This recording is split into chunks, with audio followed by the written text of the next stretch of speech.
台语讲新闻，世界大小事拢捌招闻。讲新闻唠台语，国内外大小事咱位头来讲起。讲到明仔载就是中秋，古早人讲8月半日头较短一条线，代表讲中秋节过了后，天气慢慢要反寒。另外，中秋照咱民间的信仰风俗，会拜公妈、拜月娘，祈求合家平安、长岁寿。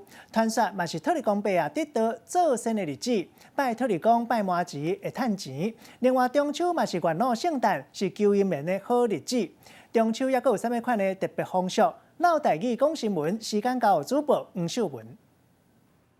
观众朋友大家好，欢迎收看今仔日的唠台语讲新闻，我是黄秀文。观众朋友应该有感觉到，即马暗时的时阵有较凉冷，因为即马的节气已经来到白露。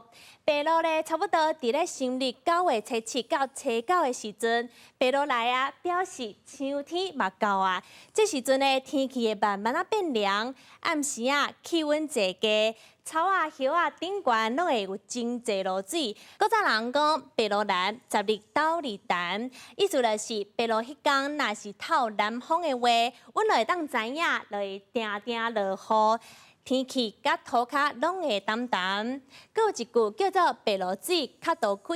这时阵寒气要开始啊，落水一天比一天搁较济，定定落雨，南雨落会可能会感冒。白露咧是这礼拜的拜三，甲中秋差3天。讲到中秋咧，就是明仔载啊，中秋就做一个故事会使讲的，亲像即个是上午本月。以早咧，传说有一个人叫做后羿，伊为天顶甲高的太阳射落来，神灵就送互伊一个仙丹。这仙丹食落去了后，就会使长生不老。啊，毋过后羿后来变成暴君，伊的太太嫦娥希望伊莫长生不老，就甲伊的仙丹吞落去，飞到月娘顶悬。百姓呢为了甲伊感谢，就办道甲祭拜。另外，阁有一个真有名的故事，叫做吴公伐桂。以前有一个人叫做吴公，伊足巧的，啊，毋过无耐心，仙灵呢就带伊到月娘顶悬伐桂花树啊。啊，毋过即个桂花树仔咧，一直发，伊会变成原来的模样，伊就一直发。古早人咧就讲，嗲伫月娘伊顶悬有看到乌影，就是吴公的发桂花树仔。伫中秋即天咧，阮拢会惯势团圆，欣赏月娘，因为即天的月娘是搁大搁圆，代表团圆。一个伙仔人会使做伙庆祝中秋。阮嘛会食柚仔，因为中秋这时阵就是柚仔正着时，而且柚仔阁有保庇囡仔平安的意思。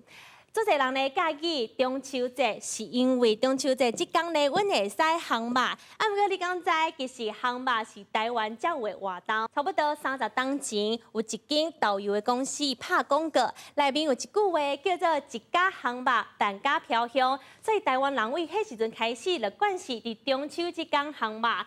较传统的活动，阁有拜土地公，因为传说。中秋就是土地公做生的日子，家家户户会帮伊做粿啊，就是甲竹仔顶悬白金纸甲线香，嘛会使食麻糍，因为麻糍会甲土地公的好手连起来，安尼好运财运拢会拢总来。以上就是今仔日的唠台语讲新闻，我是黄秀文，最后祝你中秋节快乐，今麦甲镜头高兴哦，移动主播。